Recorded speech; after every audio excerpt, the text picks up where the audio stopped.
기분 좋은 소식이 있는데요. 엔화가 많이 올랐죠. 자, 제가 뭐라고 말씀드렸습니까? 엔화 매수를 적극적으로 검토를 해라. 그럼 좋다. 이렇게 말씀을 드렸었는데요. 자, 지금 우리 6월 10일에 934원까지 이렇게 빠졌었는데 지금 979.32원 이렇게까지 올랐고요. 제가 961원에 엔화를 매수를 했었거든요. 그리고 지금 또 많이 올랐습니다. 자, 제가 뭐 딱히 뭐 이 환율에 대해서 그렇게 조예가 깊은 편은 아니고요. 원래 저는 그렇게 생각해요. 일본 엔화 같은 경우는 세계 경제가 불경기, 경기가 좋지 않다, 경기가 위축된다 이러면은 엔화가 올라갑니다.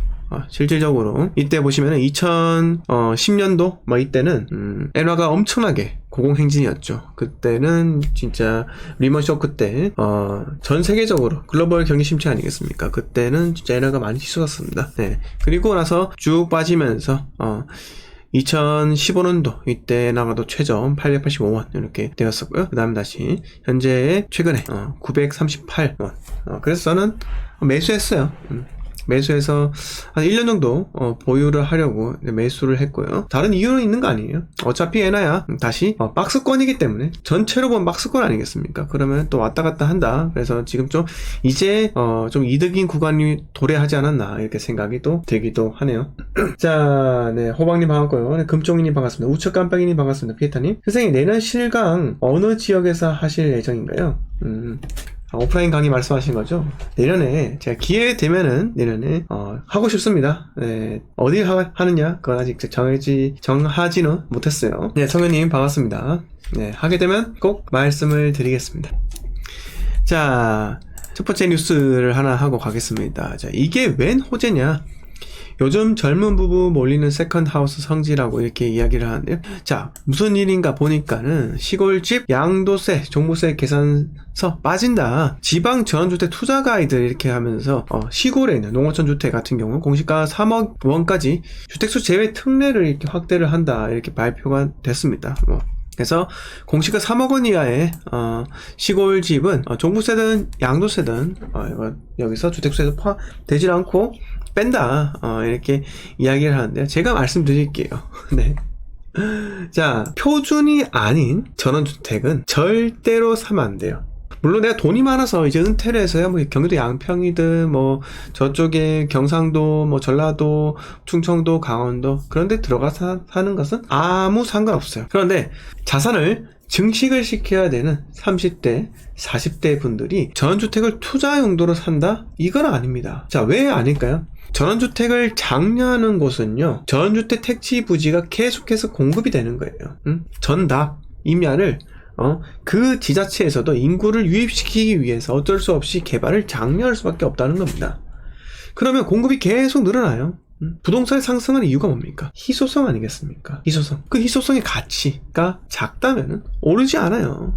네. 그리고 내가 부동산은 이거랑 저거랑 비교해서 살 수 있어야 되는데 이런 전원주택 단지가 비교할 수가 있습니까? 제각각인데 내가 어떻게 가치를 매기겠습니까? 네, 절대로 하지 마세요. 이런 거는 생각도 하지 마세요. 주택수 포함 안 됩니다. 취득세 낮습니다. 그런 게 중요한 게 아니잖아요. 네, 자, 최근에 제가 그 오프라인이란다. 네, 제가 또 오리지널 버전 유튜브 주선생 오리지널 버전 또 만들다 보니까는 보통 사람들이 매몰되어 있는 이 사고방식이 있습니다. 그게 뭐냐면은 자꾸 내가 미래에 대한 가치를 봐야 되는데 대부분의 투자를 하는 사람들은 99%가 마찬가지입니다. 저도 마찬가지예요. 현재 얼마의 투자금만 들어가느냐 이것만 본다는 거예요. 현재 얼마의 투자금만 들어가냐 이것만 본다는 겁니다. 네, 저는 이건 아니라고 봐요. 네, 미래 가치를 봐야죠. 내가 2년 뒤, 3년 뒤, 4년 뒤, 5년 뒤에 쉽게 팔 수 있는지 그 여부가 중요하지. 지금 돈 얼마 들어간다? 그래서 취득세 싼데 들어간다? 그게 답이 아니에요. 아닙니다. 자, 그래서 제가 말씀드리고 싶은 부분은 무조건적으로 여러분들 팔기 쉬운 곳 들어가야 되는 거예요. 땅도 마찬가지입니다. 팔기 쉽도록 만들거나 개발행위 허가를 받아가지고 그렇게 만들거나 아니 팔기 쉬운 곳에 그런 거 사야 되는 거예요. 팔기 어려운 저 산 위에 있는 저거 기획부동산한테 사기당해가지고 한 1000평 되는 땅에 10평씩 100명이서 소유자가 있으면 뭐합니까? 팔기 어려운데요. 그렇다는 겁니다. 그래서 제가 제일 중요하게 생각하는 것은 무조건 팔기 쉬운 거. 그래서 상가 아니에요. 오피스텔 아닙니다. 지산, 생수 절대 아니에요. 무조건 팔기 쉬운 아파트만 투자를 해도 여러분 끝이 없도록 꾸준하게 돈 벌 수 있어요. 자, 제가 말씀드린 부분 간과하시면 안 돼요. 그냥 아파트 투자 한번 성공하면 별의별 게 눈에 다 들어옵니다. 이제 뭐 근생한 투자를 해볼까요? 뭐 저기 밀리오레에 있는 저 아파트 상가, 분할형 상가, 구분형 상가, 구분형 상가란다. 어쨌든 간에 저런 상가 좀 투자를 해볼까요? 쇼핑센터 안에 있는 거? 아니에요. 네. 절대 하지 마시고 아파트에서도 입지가 제일 중요합니다. 네. 1등, 2등, 3등, 4등, 5등, 6등, 7등, 8등, 9등, 10등 평당가를 쫙 나래비 세워보세요. 나래비 세워보고 거기서 내가 자금이 여력이 되는 대로 들어가는 거예요. 광역시급 이상 도시, 인구 80만 이상 도시만 들어가면 여러분들이 손해를 볼 확률이 매우 적습니다. 부동산요.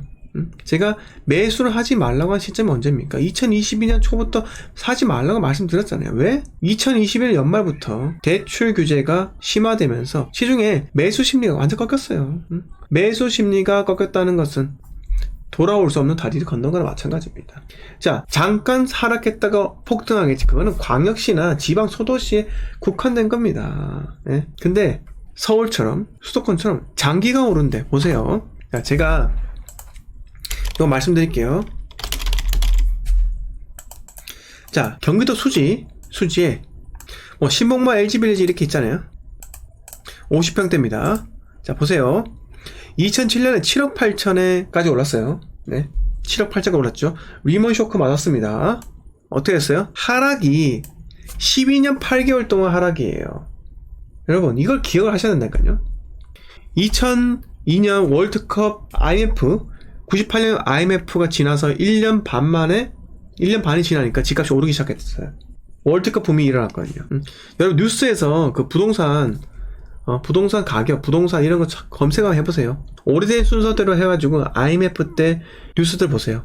대폭락이에요. 대폭락에다가 갑자기 99년인가 2000년도에 한번 튀어오릅니다. 그리고 다시 꺼져요. 그때 노원구 이때 갭이 500만원 있으면 들어간 거예요. 네? 갭이 500만 있으면 들어갔다니까요. 그러다가 2002년 월드컵 붐이 일어나면서 엄청나게 상승했어요. 그때부터 쭉 올랐다니까요. 쭉 올랐어요. 그런데 하락한 기간 보세요. 그렇게 많이 오른 만큼 40%가 하락을 했었는데 이게 12년 걸렸습니다. 12년 걸리고 2019년 10월부터 서울이 이미 올랐으니까 그때 돼서 용인이 오르기 시작한 겁니다. 86% 오르잖아요. 올랐죠? 또 장기간 침체로 갈 수 있다는 겁니다. 자, 그런데 이 장기간 침체 갈 수밖에 없는 배경이 3기 신도시가 있다는 거예요. 자, 쭉 내려가면 동탄이 있습니다. 동탄 1, 2가 이렇게 있죠. 자, 동탄역에 시범 하나 꿈에 그린 뭐 프레스티지 아파트 이런 거 보세요. 2015년 10월에 지었습니다. 2015는 이때 얼마예요? 5억이에요. 5억 이때. 그러니까 2015년 10월에 입주를 해서요. 2년 지나서 비과세 매물 나왔을 그 시점에도 4억 6천 이랬습니다. 네. 이때 전세가 매매가 68% 괜찮았죠. 괜찮았습니다. 자, 그런데 5억이라 칠게요. 5억이 얼마까지 올라가요? 네? 14억까지 올라갑니다. 14억 3천까지. 거의 3배 올랐죠? 3배가.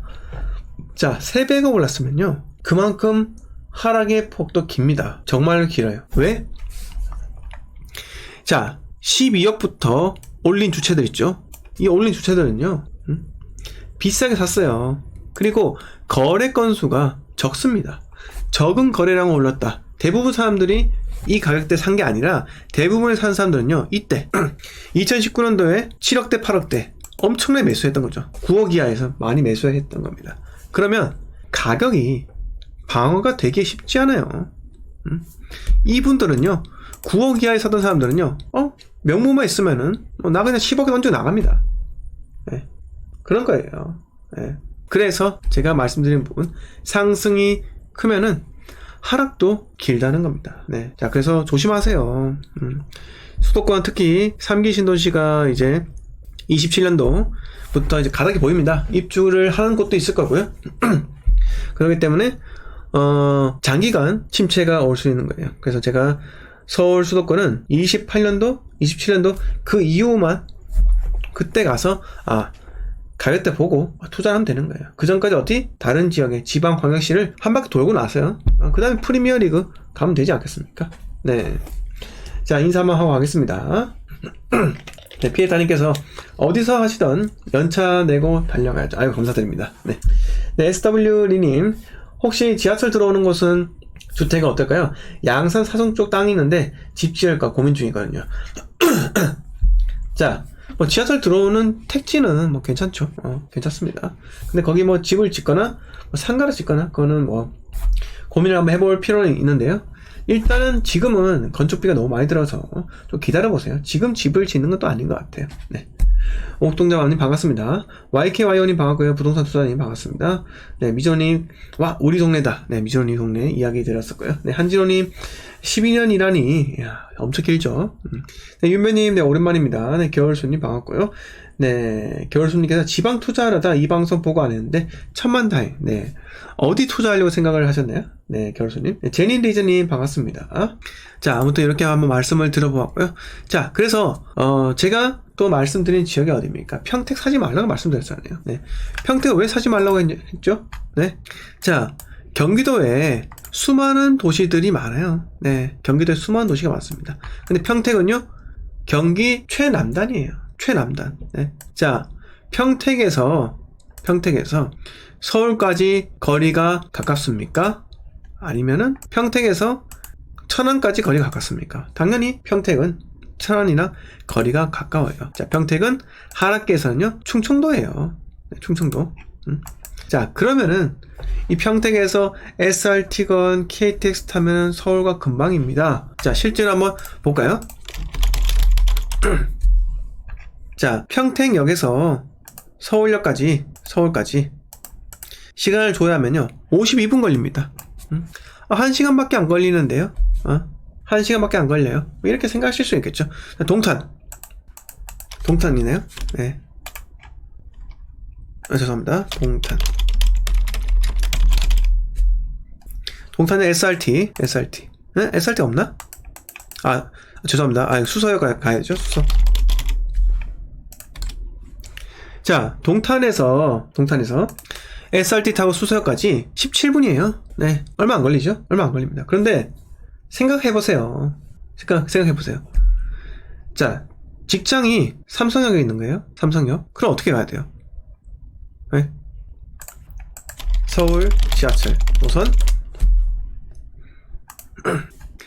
자, 느립니다. 자, 수서역 여기 있어요. 수서역까지 17분 걸렸습니다. 자, 그 다음에 삼성역 가려면 어떻게 해야 돼요? 강남역 가려면 어떻게 해야 됩니까? 네. 또 분당선 타고 신분당선 타고 가야 되는 거예요. 신분당선이란다. 이거 무슨 선이죠? 요게 수인분당선인가요? 요 노란색이 수인분당선이죠? 수인분당선? 맞네, 수인분당. 자, 그래서 타고 선릉 가서 걸어가야 되는 거예요. 네. 근데 이게 말이 쉽죠. SRT 가는데 걸리는 시간, 기다리는데 걸리는 시간, 내려서 갈아타는데 걸리는 시간, 이런 거 다 합쳐보세요. 쉽지 않습니다. 쉽지 않아요. 네. 아무튼 제가 이런 말씀 드리려고 하는 게 아니라, 결국은 이 동탄 밑에 있는 평택, 네. 천안에 아산, 그리고 천안, 입주 물량이 많은 겁니다. 네. 자, 평택 바로 밑에 천안이 있어요. 천안, 아산 이렇게 있단 말이에요. 자, 여기서 공급 물량 보세요. 제가 2021년 1월부터 형 3년간 봤을 때, 자, 아산에 2만 세대가 공급이 됩니다. 아산에 2만 세대 공급이 돼요. 천안은 11,000세대입니다. 자, 평택에 있는 사람들이 천안에 흡수가 안 된다고 누가 생각합니까? 아니에요. 평택에 있는 사람도 천안으로 흡수가 됩니다. 왜 안 내려갈 거라고 생각하세요? 저는 그렇지 않다고 봅니다. 네. 자, 인구는 평택은요, 자칫 잘못하다가 깨져요. 뺏긴다고요. 왜? 동탄에 집값 빠져보세요. 평택에서 올라간다고요. 그런데 인구 안 뺏긴다고요? 애매모호한 도시라고요. 평택이 23,000세대 입주하잖아요. 이런 게 뻔히 보이는데 왜 평택을 사려고 합니까? 보세요. 삼성 믿고 집 샀는데 7 평택 아파트 1년만 휘청. 제가 사지 말라 했잖아요. 고덕, 그건 뭔 상관인데요? 네? 평택이 입지가 좋아요? 평택 입지 안 좋습니다. 입지가 안 좋기 때문에 평택인 거예요. 투자하는 사람들이 동탄 다 올랐으니까 평택 산 거예요. 그런데 경기도에서 최남단 평택까지 다 올랐잖아요. 그럼 뭐다? 꺾일 수밖에 없는 겁니다. 왜? 서울부터 꺾이기 시작했으니까요. 제가 오늘 한 부동산 전문가의 방송을 봤는데 기가 차는 소리 하더라고요. 네? 자, 올해 지금 6%가 올랐답니다. 6%가요. 근데 KB 시세 그거대로 이야기를 한대요. 자기는 매매 평균가죠. 근데 그게 실거래가 기준 아니잖아요. 거래가 된 실거래가 기준이 아니라 매물의 가격까지 포함된 그런 KB 부동산 시세예요. 그게 맞습니까? 안 맞습니다. 왜 안 맞냐? 아니 매물 호가 높은 것들 그게 남겨져 있는데 그게 어떻게 제대로 된 지표겠습니까? 그래서 그것 때문에 자기는 이제 올해 10% 전망했는데 지금까지 6% 올랐대요. 근데 여러분 그게 맞습니까? 제가 보기에는 사회자분이 그분한테 질문을 하는데 말을 또 빙빙 돌리더라고요. 그거 맞서는 제가 보기엔 그 사람의 몰락입니다. 네, 몰락이에요. 저는 믿지도 않아요. 솔직히 말씀드려가지고 저는 실거래가 그거만 봅니다. 1등, 2등, 3등, 4등, 5등, 6등 7등, 8등, 9등, 10등 대장 아파트, 꼴뚜 아파트 그 아파트들의 실거래가를 보고 결정하는 거예요. 네이버 부동산 들어가서 실제 매물들이 실거래가보다 낮게 떴는지 아니면 여전히 높게 떴는지 그걸로 통해서 그 해당 부동산의 심리를 알 수 있다는 겁니다. 실거래가보다 호가가 낮다? 그거는 그 부동산의 심리가 깨진 거예요. 깨진 겁니다. 팔고 보자 이 심리가 큰 거예요. 그런데 여전히 실거래가는 간혹 낮지만 호가는 다 높다? 그거는 아직까지 혼돈의 시기라는 겁니다. 혼돈의 시기. 자, 그걸 통해서 우리가 심리를 볼 수 있는 거예요.